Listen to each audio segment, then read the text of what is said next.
Afternoon all. I like to do quite a short video actually showing the dangers of setting a trap, especially against a very strong player. This game was Raul Capablanca played against Edward Bradford Adams in 1909 in a simultaneous display held in Washington DC. Edward Bradford Adams was born in Westport, Connecticut. He was a former captain of the Yale chess team. He was a member of the Marshall Chess Club in the 1920s and 30s, and he frequently competed in the New York State Championship, finishing in 4th place in 1924, 26 and 27, 2nd place in 1928, 5th in 1929 and 9th in 1931. So not a bad player. Let's see what happens in this Simul against Capablanca. E4 from Capablanca. Usually the guys giving the Simul are playing white.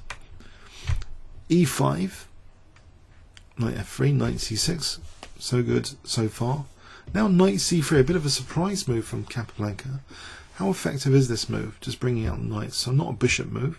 We see bishop c5, and already this might be a slight inaccuracy. It allows white to play a piece sacrifice, a temporary piece sacrifice, with knight takes e5. And you might think, really, what's the point of this? Well, it gets a bit more central control, ultimately. The way black plays it was knight takes e5, and white is gaining the piece back after d4, but you'll notice a little bit more central control is resulting from this in this position. Alternatively, you might think, well, couldn't black have flung in bishop takes f2 here? If bishop takes f2, king takes, it doesn't really help. Again, we've got now the bishop pair. There's no dangerous check here, really. If knight c6, bishop e3, white could achieve a comfortable position by manually kind of castling like this, and even potentially celebrate the bishop if black played a bad move after, celebrating that dark square bishop, which is unopposed. So let's go back. So this little move knight takes e5 is good here in this particular position. Black played knight takes e5, d4, and now perhaps best is actually putting the bishop on d6 to minimize the damage. So bishop d6, for example, takes.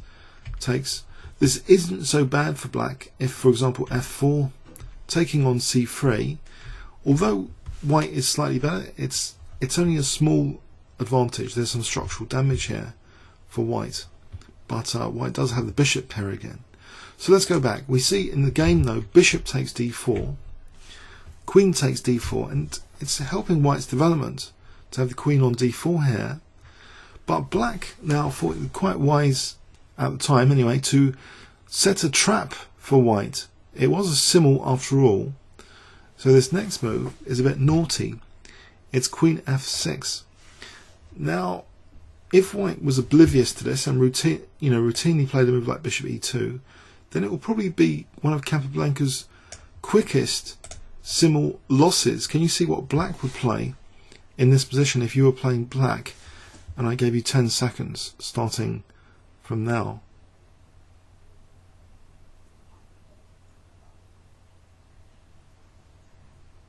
Okay, black could have knight f3 check and be delighted to beat Capablanca so quickly, because any way that this is taken, the queen is lost. But no, Capablanca saw this, and he played a very, very good move actually. And there's a kind of weakness of the last move. The queen has neglected c7 in order to play this trap, and this perhaps is a wide lesson for all sorts of traps in general. If there's weaknesses of the last move that are evident, here the c7 has been neglected a bit, and that's actually significant here because white's next move not only defends the queen, but it also attacks c7. So it's a very, very precise move in very precise reaction to this queen f6. Although it has some strength in setting a trap, it's left a weakness here which is immediately tapped into. And again, and the trap's function is redundant here. The queen is actually protected. Black now is troubled by this, and he plays now king d8. So perhaps looking forward to just kicking the knight back. But can you see what white played now in this position, which is actually quite a crushing move? If I give you 10 seconds starting from now.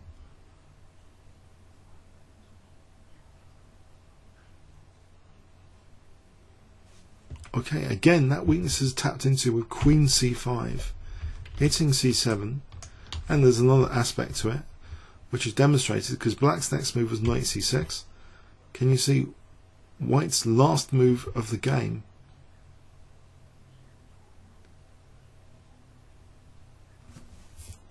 Okay, ouch. Queen f8 is checkmate, funny enough.